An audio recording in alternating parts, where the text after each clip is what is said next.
Salut, c'est Trado, je suis content de vous présenter aujourd'hui l'analyse technique de Budget Télécom et de MGI Coutier pour inaugurer une nouvelle série d'actions. En dire davantage tout de suite après les précautions d'usage comme d'habitude. Vous le savez, je suis analyste technique, je suis trader, je suis formateur mais je ne suis pas conseiller financier, donc il ne faut pas chercher dans ce que je vais dire à acheter ou à vendre. Je ne connais pas votre situation individuelle, or il faut la connaître pour pouvoir formuler des conseils d'achat ou de vente. Donc tout ce que je vais vous relater maintenant ne relève que de l'analyse technique, c'est-à-dire de l'optimisation, une fois que vous avez déjà décidé d'acheter ou de vendre quelque chose. Alors on va commencer par Budget Télécom, qui est une société spécialisée dans la maîtrise du budget énergie et télécom, très connue par le biais de ces trois départements. Et nous allons donc voir ce qu'il en est au niveau de l'analyse de moyen terme. Alors l'analyse de moyen terme, elle est évidemment ici, ça saute aux yeux, neutre, parce que vous voyez les pics descendent, les creux sont à plat. La moyenne mobile à 30 semaines, elle est également à plat.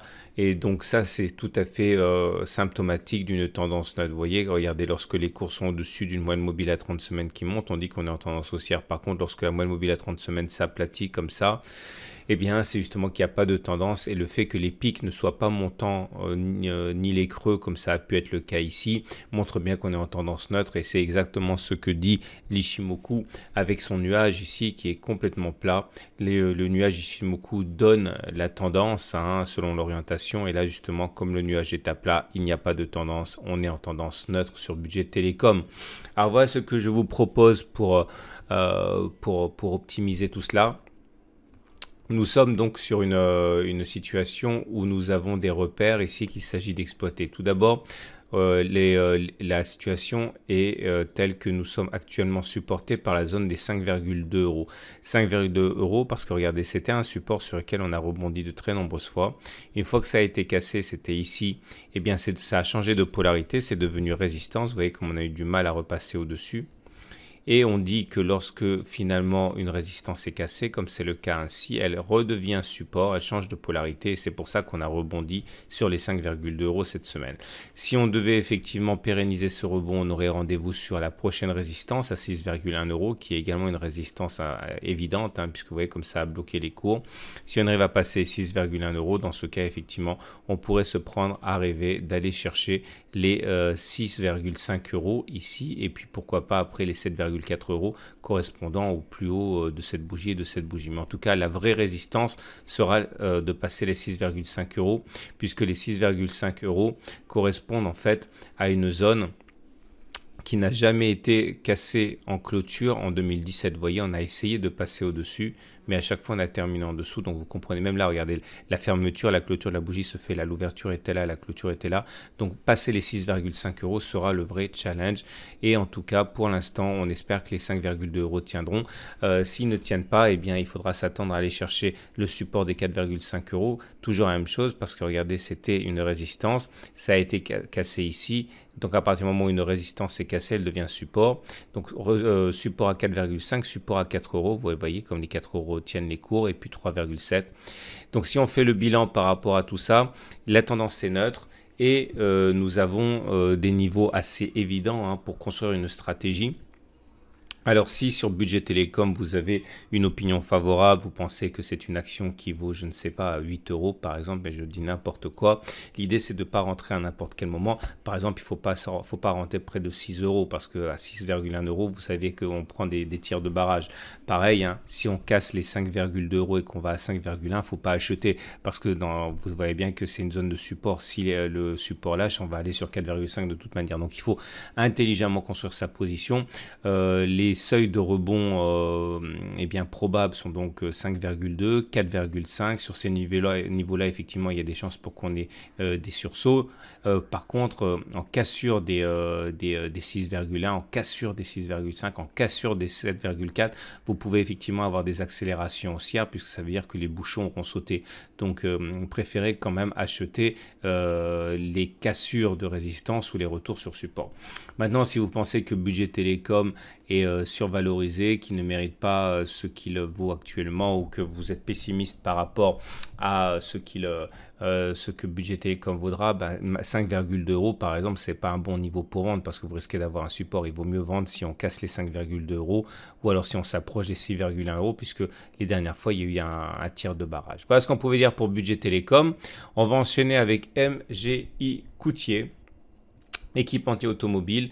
Alors c'est la nouvelle série qui commence parce que ça m'a été demandé quelques fois. J'y ai pas trop prêté attention dans les faits, hein, mais finalement c'est une bonne idée puisqu'on m'a demandé de construire des plans de trade par rapport aux recommandations des grands cabinets d'études. Alors Portes en Part, vous connaissez, hein, ils surperforment le marché régulièrement, hein, et pas un petit peu. Et Portes en Part recommande MGI Coutier, le spécialiste équipementier automobile, avec un objectif de 42,70 euros, parce que la baisse des investissements va permettre de faire des économies, parce que la hausse de la trésorerie est programmée, parce qu'il y a une décote de 19% par rapport à la valeur d'entreprise, hein, des concurrents. Donc tout ça fait que MGI Coutier est anticipé à 42,7 euros. C'est un des paris forts du cabinet Portes en Part. Alors voilà comment ça se présente sur le graphe. Eh bien MGI Coutier en unité de temps hebdomadaire et en tendance neutre. Vous voyez, les pics sont horizontaux, les creux sont horizontaux, et la moyenne mobile à 30 semaines est horizontale aussi. D'ailleurs, on est en phase 3 de Weinstein. Vous voyez, et la phase 3 de Weinstein, c'est quand justement on a connu une phase 2 haussière. La phase 2 haussière s'achève et débouche sur une latéralisation. Donc là, soit ça débouche sur une nouvelle phase 2, c'est-à-dire une nouvelle hausse, mais il faudra casser la partie haute ici. Il faudra que la moyenne mobile à 30 semaines se redresse. Soit on casse les 30 euros à peu près, là, ici, et la moyenne mobile à 30 semaines descendant, on passera en phase 4, la phase baissière. Donc c'est pour ça qu'il faut surveiller de très très près cette zone-là. Ce qu'il faut remarquer également, c'est que pour le nuage Ishimoku, enfin pour l'analyse Ishimoku, la tendance est toujours haussière. La tendance de fond est haussière parce que le nuage est toujours croissant comme ça. Et actuellement, on est en train de rebondir justement sur ce nuage. Donc, tendance neutre pour Weinstein, tendance neutre pour Do, mais tendance toujours haussière pour l'Ishimoku. Alors, voilà ce que l'on a au niveau graphique. Vous avez l'objectif ici des 42,5 du cabinet d'études Portes en Part. Vous avez également les 39,1 qui seront très difficiles à passer, puisque vous voyez, ça fait un tir de barrage à chaque fois qu'on s'en est approché, pas moyen de passer. De la même manière qu'il sera très difficile de passer les 31 euros à la baisse, parce que vous voyez, dès qu'on s'approche des 31 euros, ça rachète violemment, quoi, hein. Donc, l'idée, c'est que vous avez des zones de résistance et de support bien définies, hein. Les 34,5 sont difficiles à passer. On est là actuellement. On est sans données journalières, donc on est ici à 33,60. Les 34,5 seront difficiles à passer. Si on arrive à faire sauter ce bouchon, normalement on va chercher les 36 euros. Si on arrive à faire sauter ce bouchon qui correspond à une résistance, on va à 39,1 et là ça sera le challenge pour aller chercher l'objectif du cabinet Portes en Part à 42,5. Par opposition, il faut savoir que si les 32,6 sont une zone de support évidente. Okay. Si on casse les 32,6, normalement c'est rendez-vous sur les 31, et si on casse les 31, c'est rendez-vous sur le 30, avec accélération baissière en dessous de 30 parce qu'on basculera en phase 4 de Weinstein. Donc l'idée c'est celle-là, tendance neutre, voilà les repères. Si vous vous laissez séduire par les arguments du cabinet d'études Portes en Part, comprenez surtout que soit vous achetez sur un de ces supports, par exemple 32,6, 31 euros, et dans ce cas, il ne faut pas vous planter parce que si jamais vous vous plantez, eh bien, vous risquez de basculer directement sur le niveau inférieur, hein. Donc, soyez bien sûr que l'on rebondit, hein, sur ce niveau avant d'acheter avec une belle mèche basse comme ça qui montre qu'il y a des rachats. Vous avez le choix, hein. J'espère que vous êtes joueur 32,6 ou 31 ou 30. Si vous êtes moins joueur que ça et que vous voulez plutôt diviser les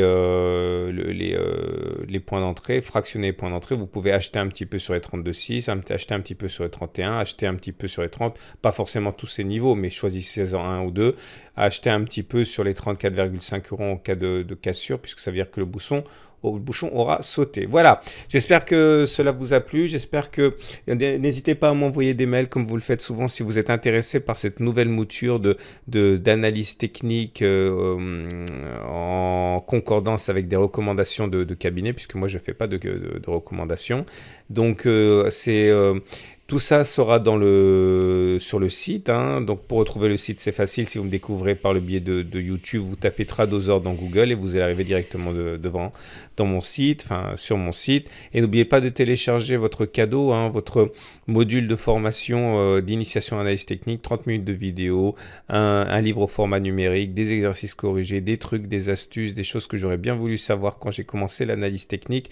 Et tout ça, c'est complètement gratuit. Vous trouverez ça également dans l'article du jour. Voilà. Et n'oubliez pas de vous inscrire aussi à la newsletter pour ne pas louper les mises à jour. À demain.